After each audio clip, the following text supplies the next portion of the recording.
The Islamic regime wants to wipe out Israel, the only Jewish state, the only democracy in the Middle East. But there is a huge difference between the Islamic regime and the people of Iran. The people of Iran love Israel, most of them. My father always told me, whatever happens, Simon, remember, Israel is the little sister of Iran. So the destinies of our two countries are linked with each other. We have two countries, but we have the same soul. When most people think of Iran, they think of chants like death to Israel, death to America, burning American flags, and a regime that has spent decades threatening the West. But what if that's only part of the story? What if millions of ordinary Iranians want something completely different? Today's guest has spent years speaking with people inside Iran. He spent part of his childhood there, now lives in Vienna, has visited Israel multiple times, and because of his outspoken criticism of the Islamic Republic, he says he cannot safely return. Today, we're going to talk about what life inside Iran is really like, who is actually running the country today, why Europe is changing, and why he believes the Iranian people could one day become one of Israel's closest allies. Simon Shirzad, welcome.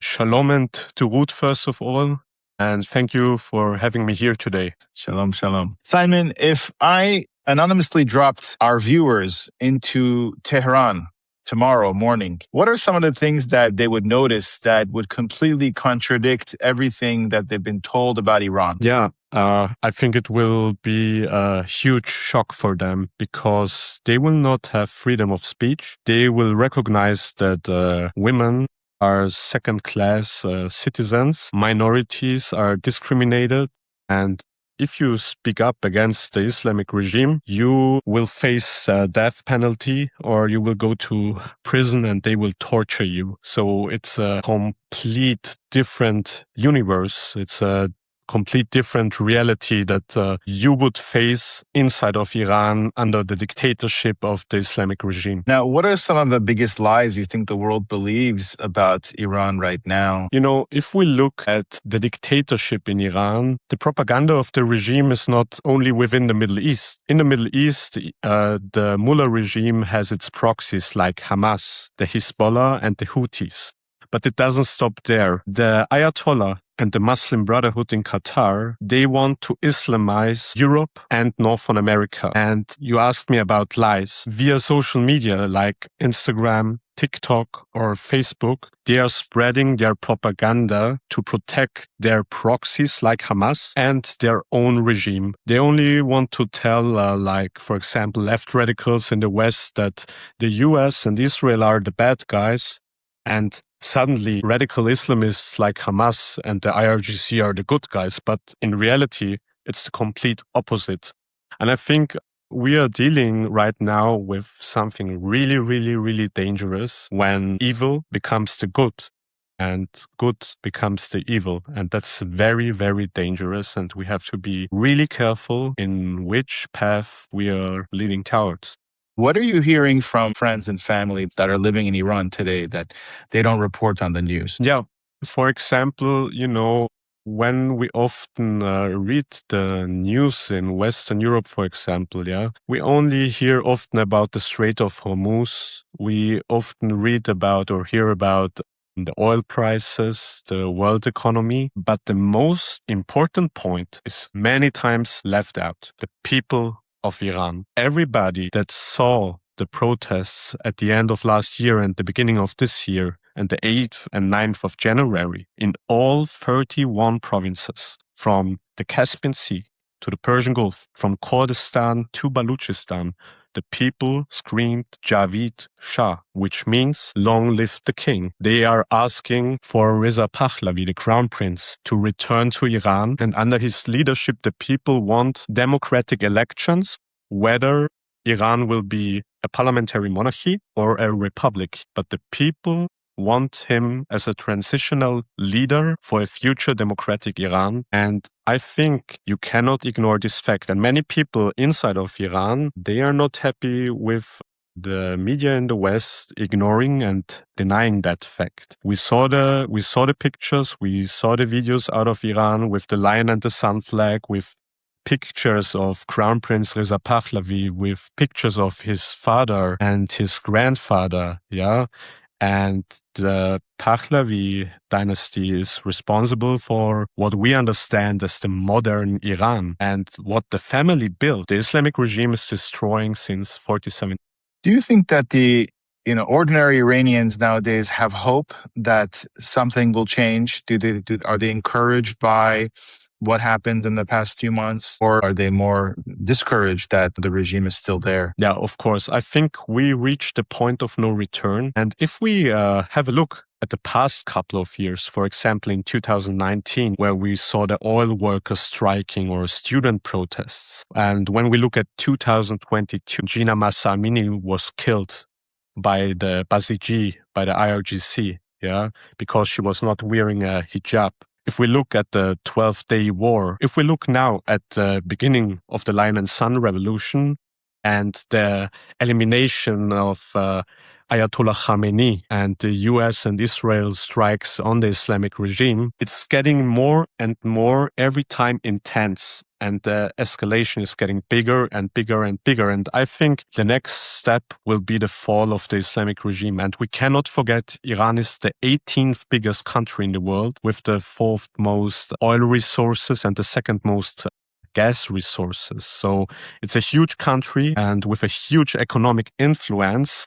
And a revolution doesn't happen in one night. It takes some time. But as I mentioned, every time, every step, it's getting more and more, bigger and bigger. And I think the people of Iran, they have a lot of hope. But right now, they are very scared of the Islamic regime. They are not scared by the US and Israel. They are really thankful. They say, thank you, Donald Trump. Thank you, Bibi Netanyahu. You're the only countries, the only leaders outside of Iran that care about our country, about our people. They people of Iran, after the massacre happening in January, they begged the US and Israel to step in and to go against the IRGC. And I think the people of Iran will finish the job in the end by their own. But of course, we need help. We are dealing with radical Islamists who are willing to do everything to stay in charge and in power. What do you think the regime is most afraid of today? We know that they've been massacring their civilians in the streets. We know that they shut down the internet. But what are they afraid of? I think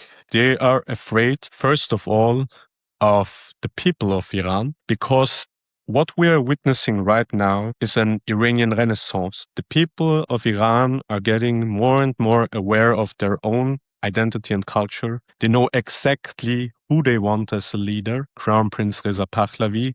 They know exactly that they want a separation between politics and religion. They want equal rights for women. They want equal rights for minorities, and they want freedom of speech. So the people of Iran, you cannot hold 90 million people hostage forever. That doesn't work out. And number two, the person that they are most afraid of is the Crown Prince Reza Pahlavi. I think we never saw the Islamic regime in its whole history in a weak position like that. Now it's about the last punch, to give them the game over. And I think it will happen. And I think many people especially in Western Europe, or the Democrats, or like politicians in Canada, for example, I think they will be very surprised that suddenly Iran will be a free and democratic country. And I know exactly the culture of my people, of the Iranian people. They will not forget who helped them, like Israel and the US. And they also will not forget who just watched how our people were massacred and slaughtered by Islamists. Now, what do ordinary Iranians, the vast majority of Iranians, actually think about Israel today? I think then that's quite the interesting thing if we look especially at the Middle East and if we look at the relations between Israel and Iran. The Islamic regime wants to wipe out Israel, the only Jewish state, the only democracy in the Middle East. Now comes the but. But there is a huge difference between the Islamic regime and the people of Iran. The people of Iran love Israel, most of them, because the people know that Cyrus the Great, after the Babylonian exile from 586 to 539 before Christ, the Jewish people from Nebuchadnezzar II. So we know that our relationship is more than 2,500 years old. We know that Princess Esther has a huge place in Jewish history, in Persian Jewish history, yeah? You know, when she saved the Jews in the Persian Empire from Haman, who worked for the Persian king in ancient times. And we had really good relations before 1979, before the revolution, before Ayatollah Khamenei came into power and took Iran back into the Stone Ages. So I think the majority of the Iranian people has positive, very positive feelings towards Israel. You know, my father always told me one sentence: whatever happens, Simon, remember, Israel is the little sister of Iran. So the destinies of our two countries are linked with each other. If Israel wants to have safety, we need a free Iran. If the people of Iran want freedom, we need a free Iran. We need a regime change. There's no other way around. I think we have two countries, but we have the same soul. I would say it like that. Definitely. Now, what do ordinary Iranians think about Benjamin Netanyahu? I've seen songs in Farsi about him.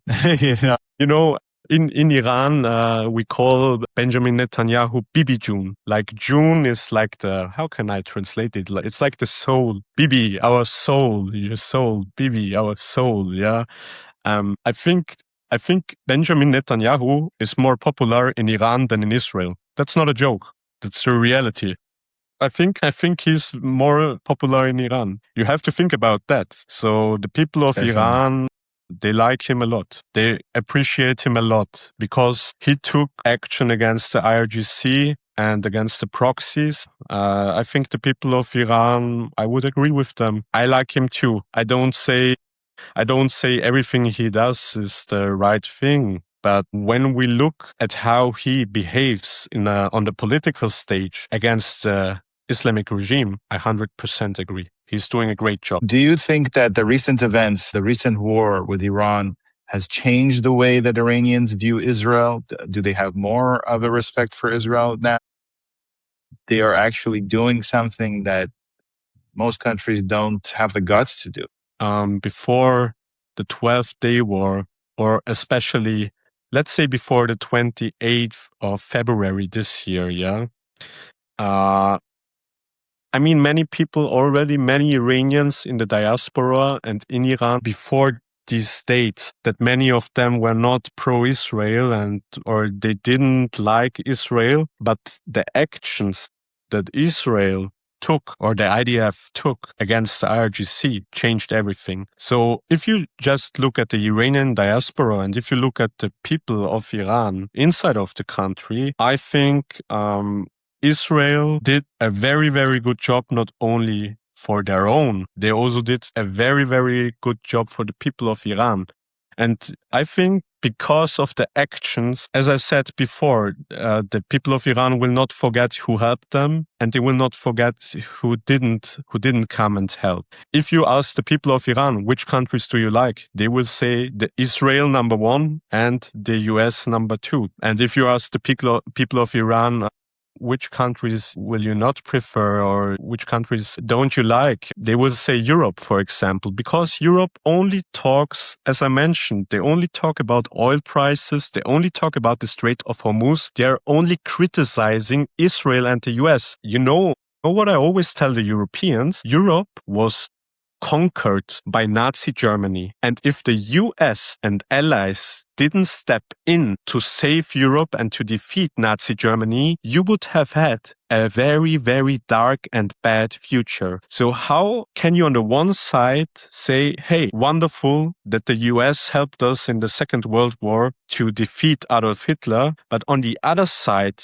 if the Iranian people are right now in the present have to deal with an fascist, Islamist, anti-Semitic, homophobic regime, then the Europeans say, no to war. War is not good. We have to make peace and love with the Islamists.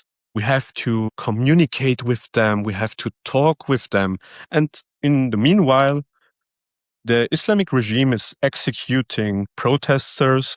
The Islamic regime is destabilizing the Middle East. The Islamic regime is making propaganda in the West and brainwashing the left. And it's really, really sad.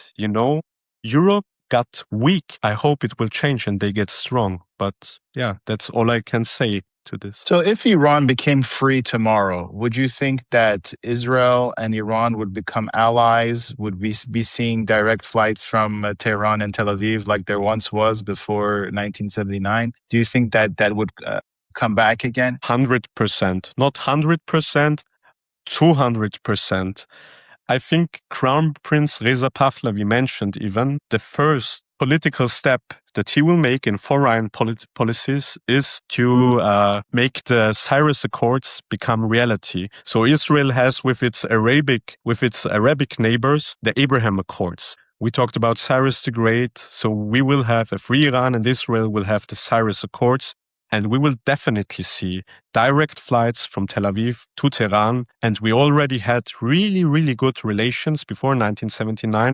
But I think after the fall of the Islamic regime, we will be the best friends. I think Israel and the US have their best friends in the people of Iran. A free Iran will be the greatest ally. I think Israel and the Iranian people can work in many, many, many different topics and parts together in science, in medicine, in art, in economy.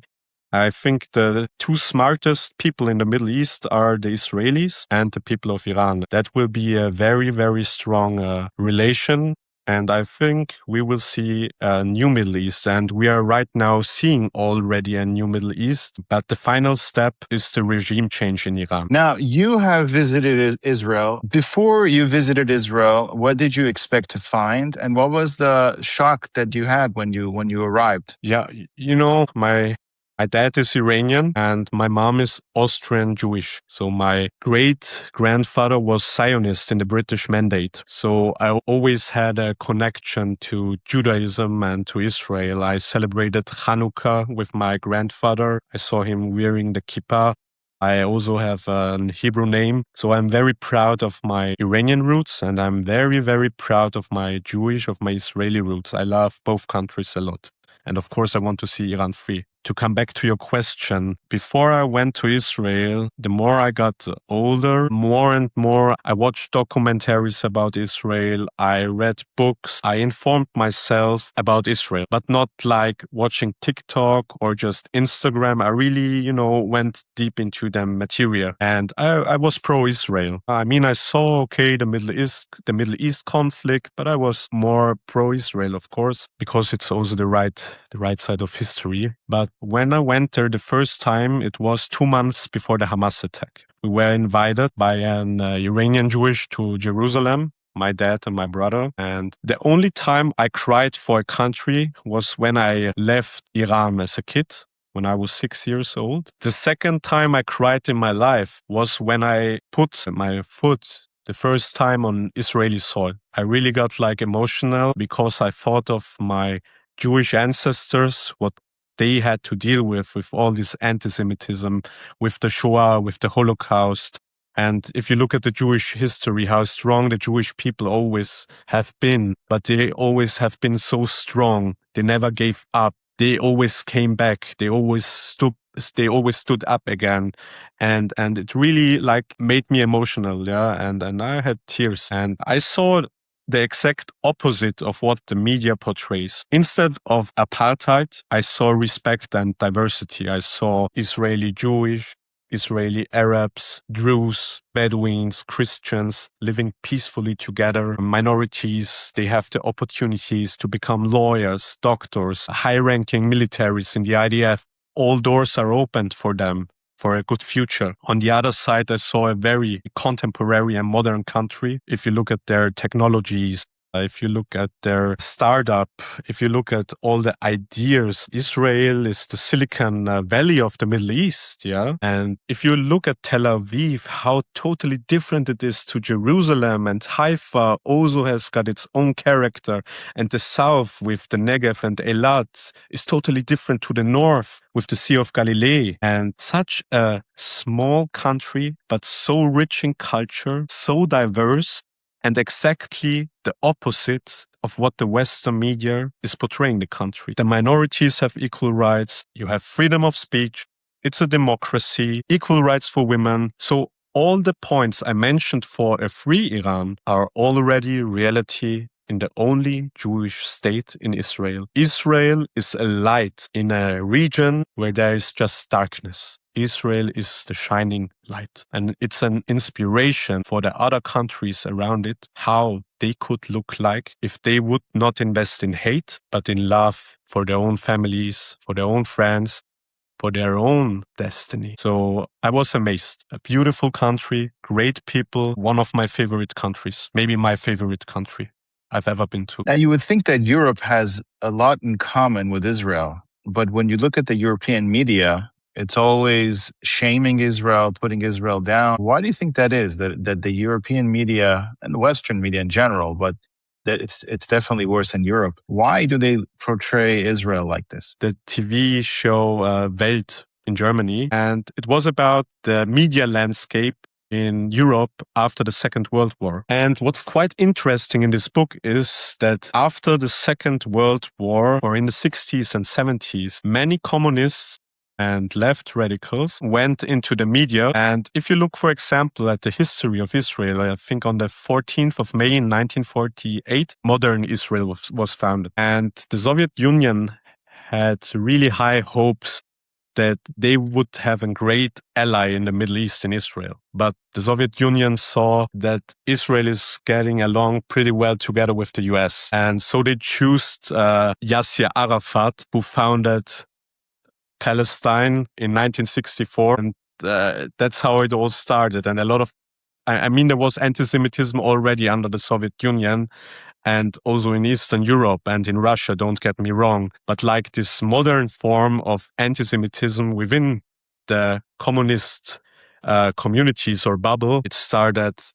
in that area, in that age. So many communists that are nowadays working in the media, for example, in Germany or the UK or even in the US, or in Spain or Sweden, what they all have together, or which they all share together, is their worldview. And they got it from Soviet propaganda and from Soviets who worked together for the Palestinian cause, to make propaganda against the only Jewish state. And if we look back in ancient times, it started with anti-Judaism. So they were against the Jewish religion. Then they were anti-Semitic. They were against the Jewish people. And nowadays, we have a new form. It's anti-Zionism. It's the denying for the indigenous people of the Jewish land, the Jewish people, to have their own country, to be in their own country. So instead of saying Jewish, now they say Zionist. Instead of anti-Semitism, they say, no, I'm not anti-Semitic. I'm anti-Zionist. Instead, and I will say it here very clearly, instead of saying Heil Hitler, they say Free Palestine. And as long as you see this movement not speaking about a two-state solution, for example, it's nothing than pure hate. If you look at these protests, for example, they never talk about peace or respecting the existence of Israel. Their end goal is to wipe out the Jewish people. They want to wipe out Israel, and they want to wipe out all the Jewish people. And it's just a new form, but it's the same old hate. And Europe doesn't learn from its history, I think one of the main reasons why the Europeans don't learn, I don't want to say all Europeans. I know Israel because I live in Europe. I also know that Israel has a lot of friends in Europe, but they have a lot of enemies in the media, as I mentioned. But I think they are really jealous, they are jealous. They were jealous before, and they're jealous now too. The people of Israel, the Jewish people, are successful people. They are hardworking people. They are very smart people, but that comes not from nowhere, The people, the Israeli people and the Jewish people, they are deserving it because you worked hard. You put time in it. You put your energy in it, And I say, hey, that's an inspiration. Learn from them. Work together with them. They're really good people. And instead, of that? They are jealous. They have hate. They are cooperating with Islamists. And that's not the right direction, you know? And I'm just glad that the Jewish people have their indigenous homeland back so they can be safe and that they can defend themselves. And as I know the nature of the Iranian people, I also know the nature of the Jewish people, of the Israeli people. The Israeli people, they want to live in peace. They want to have a good life and they are good people. But of course, when people come to destroy you, like Hamas on the 7th of October, like the Nazis in the Second World War, or even like the media now that is portraying Israel as the bad guy or Israeli people as bad people, what do you expect from the Israelis? Just to stand by and watch? No, of course, you act and you defend yourself, and that's your right to defend yourself. Yeah. Now, you became very vocal on social media, advocating for a free Iran, standing up for Israel.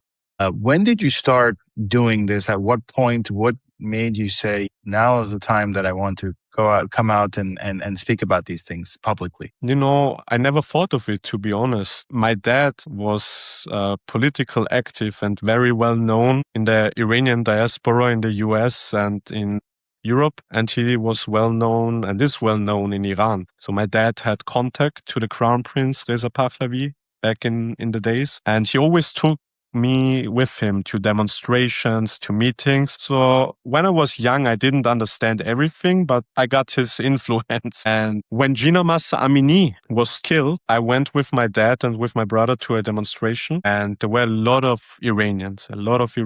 And they looked at me and my dad told me, Simon, it's time for you to speak now. And I said, what?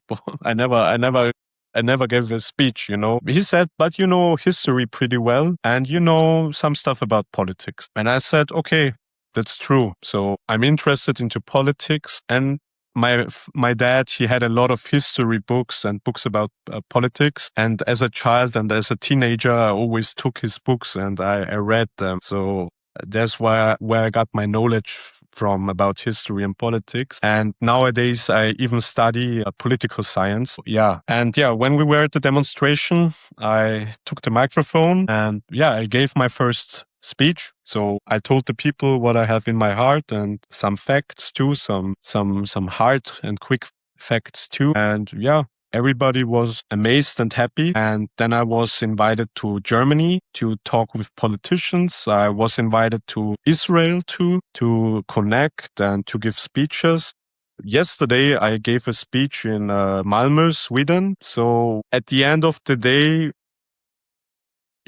just one speech at one demonstration changed everything. It was not my plan, but I really had the feeling I have a fire suddenly inside of myself, like a passion. As I said, as the Israeli people, I cannot stand by. I have to act. I have to do something for the people of Iran. And what I didn't mention is when I went the first time to Israel, I fell in love. I met an Israeli woman and she was my girlfriend and she showed me Jerusalem and she came to Austria too and she visited me and I told her that she could stay in Vienna. She should live with me here. But she said Israel is her home. She loves it so much. And she went back. I wanted to come to Israel too, but the 7th of October happened. And I didn't reach her for 3 days when the Hamas attack was. And I couldn't sleep for 3 days. And I saw all the Islamists and left radicals celebrating in Europe, in Vienna, in Germany, eating baklava and sharing baklava. And it was really hard, you know. It was really hard. And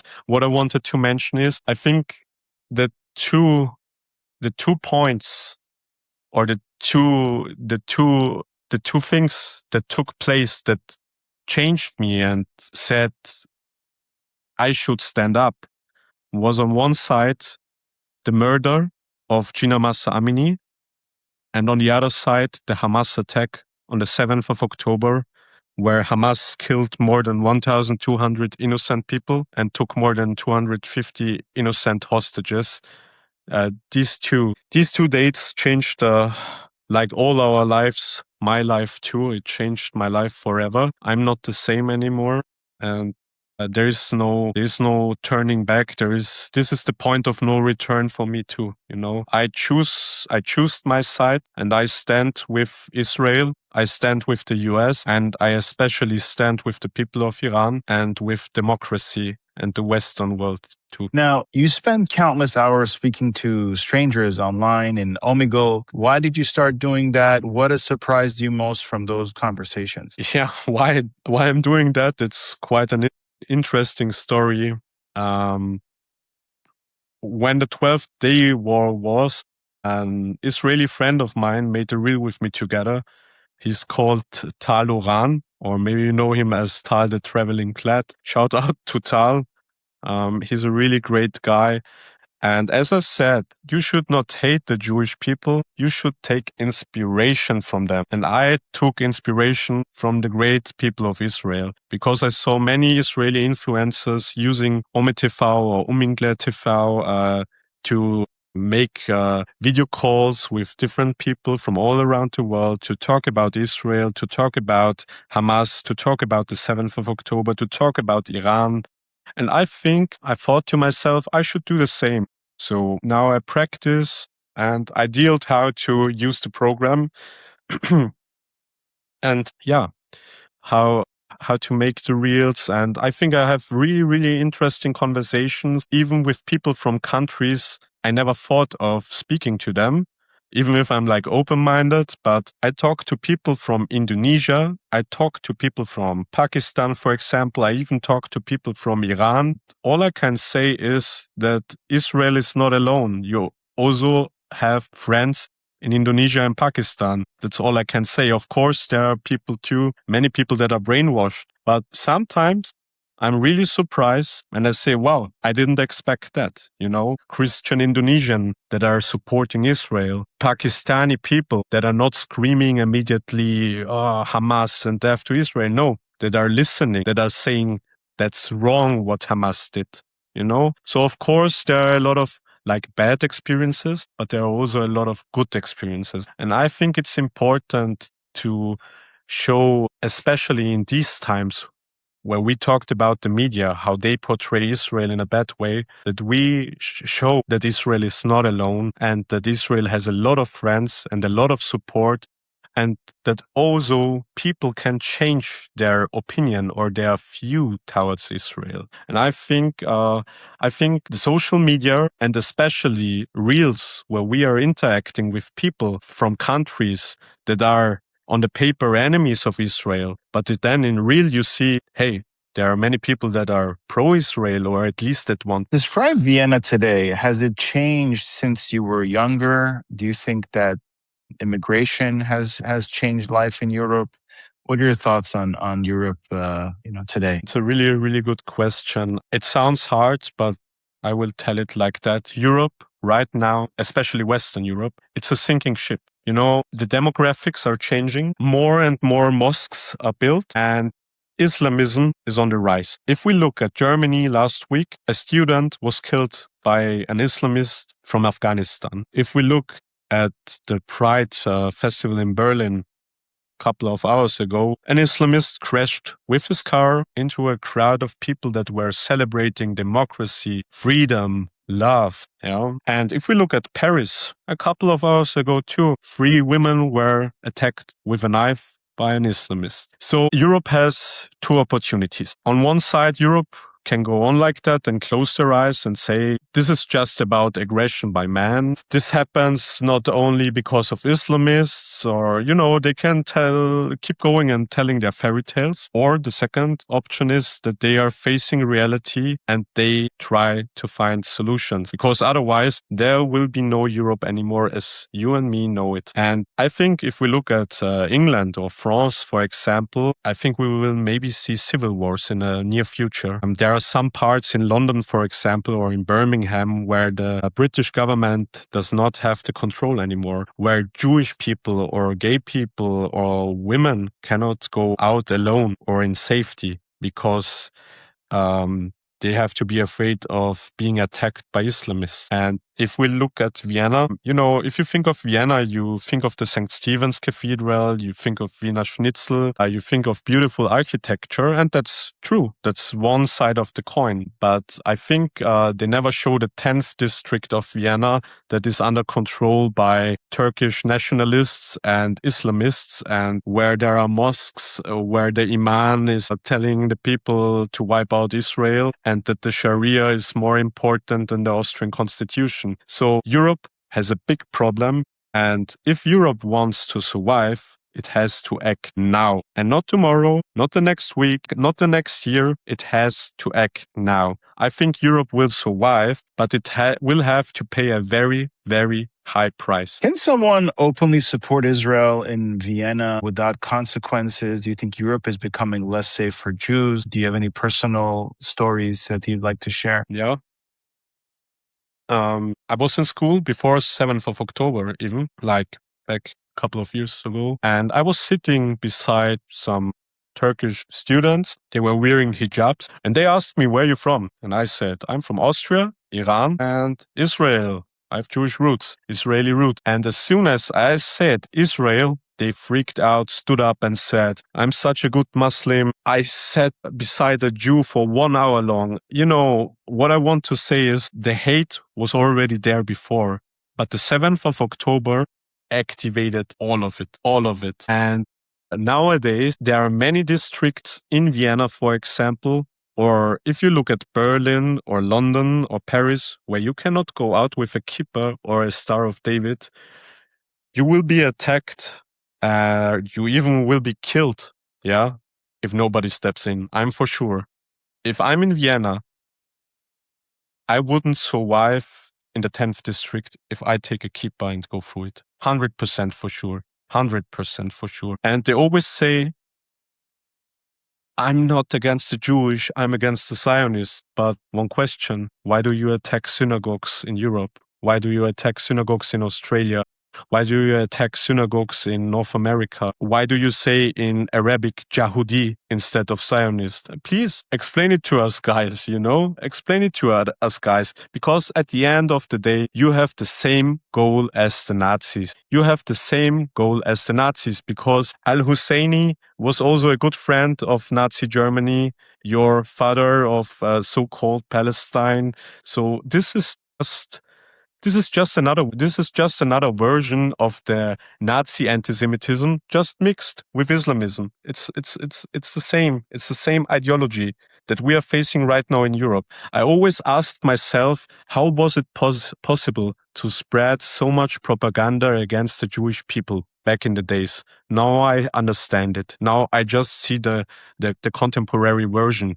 Now I see the propaganda on social media. Now I see how ignorant many people are, how ignorant they are, and what kind of double standards they use against the Jewish people. And Europe is not a safe continent for Jewish people anymore. Western Europe. I was, for example, in the Czech Republic, who is maybe the best friend in Europe for Israel. The crazy thing is, in Prague, I can wear a kippah, I can go around, no problem. Just one country besides, you would say, hey, wow, Austria, that's a fantastic country. Wow.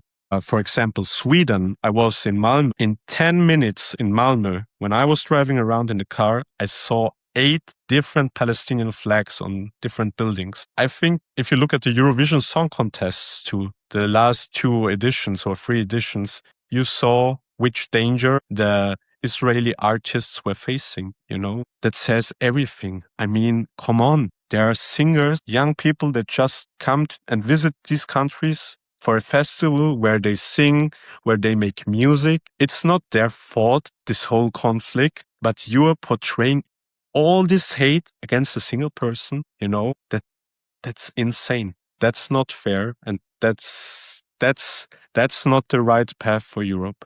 I think Europe should wake up, and I tell it all the time. When someone says Zionism is the problem, no, Zionism is important and it's the right thing for the Middle East, because Zionism doesn't mean that Arabs are discriminated or other minorities. Zionism just means the Israeli people, the Jewish people, have a right to their indigenous homeland, and they are coexisting within Israel with the Arabs, with the Bedouins, and the Christians. But the problem is not Zionism. The problem is Islamism. The problem is Islamism in the Middle East. The problem is Islamism in Europe. The problem is Islamism in North America. Islamism is the problem. And we have to address that in Europe too. And I think Europeans are getting more and more aware of what's going on. But I think when it's too late, the Europeans will understand with what the Israelis have to deal with all the time. And then they will say, please, Israel,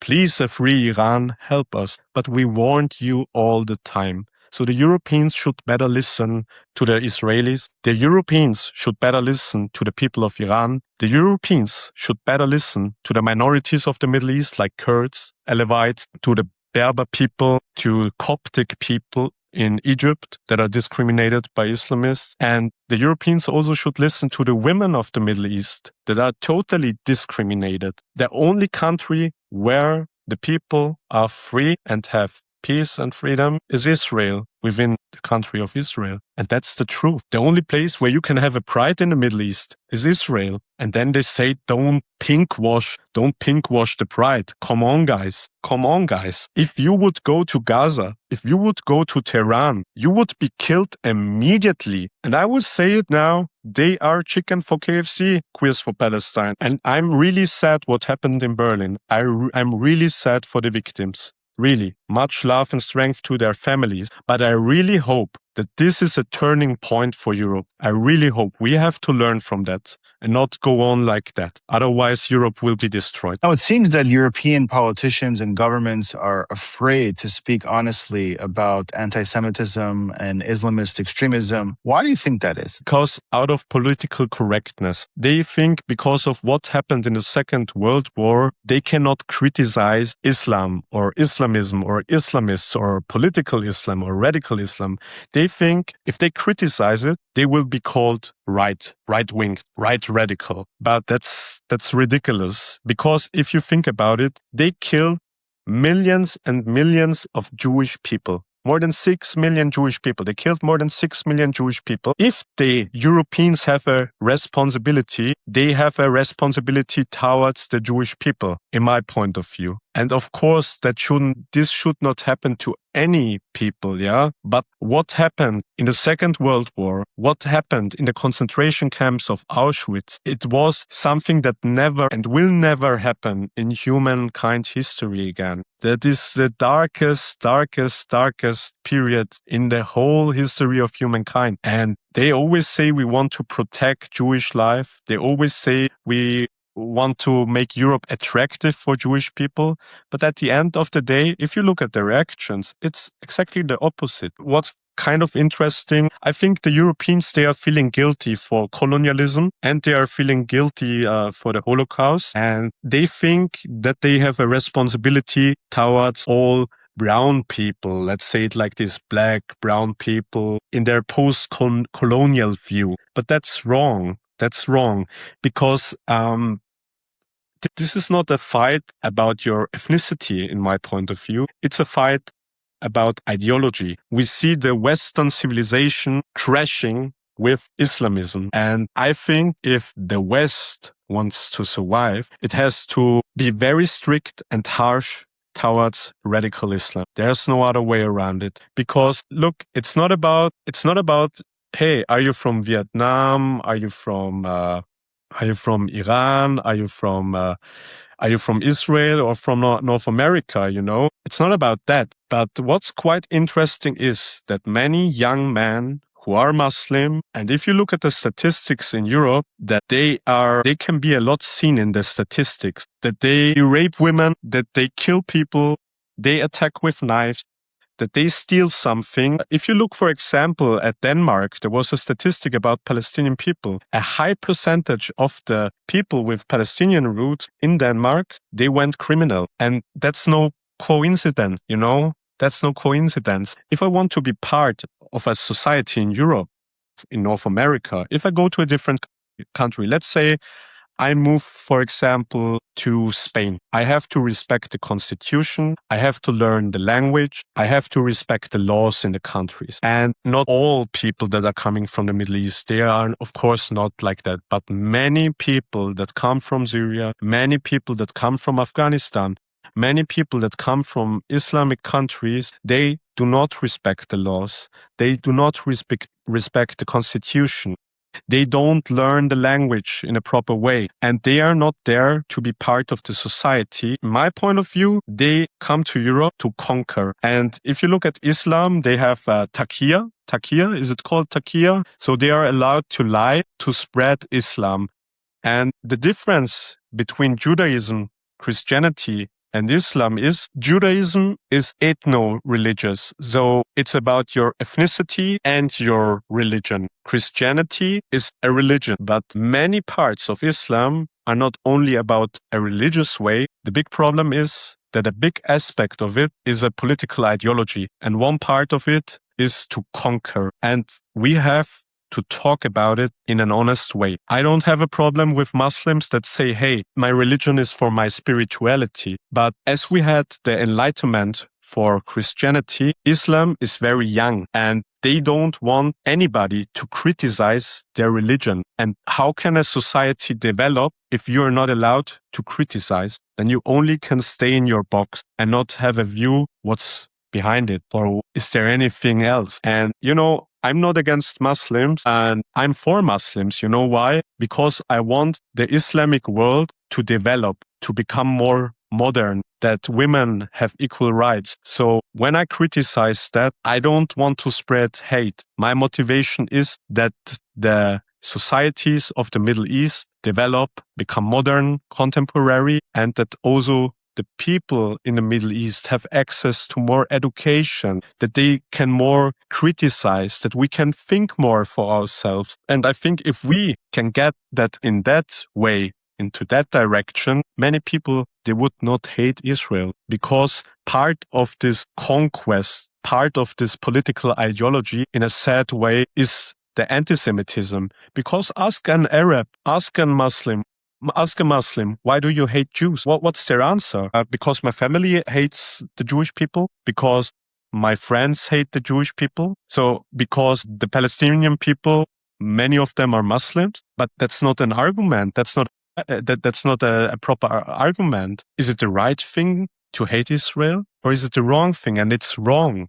It's wrong. The 7th of October was wrong. Anti-Semitism is wrong.